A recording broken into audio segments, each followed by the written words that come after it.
On va parler du cadrage. L'idée, c'est de jouer avec la composition de ton image pour manipuler la perception de ton lecteur.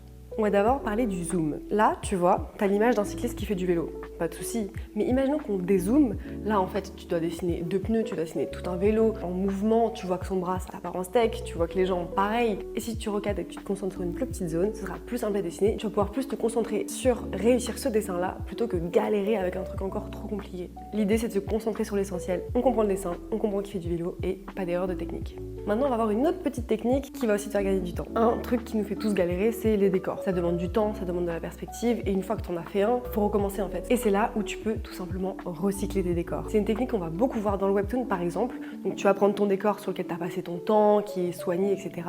Et tu vas changer quelques éléments. Par exemple, déplacer certains objets pour voir qu'il y a toujours de la vie, changer la lumière, c'est la nuit, le jour, etc.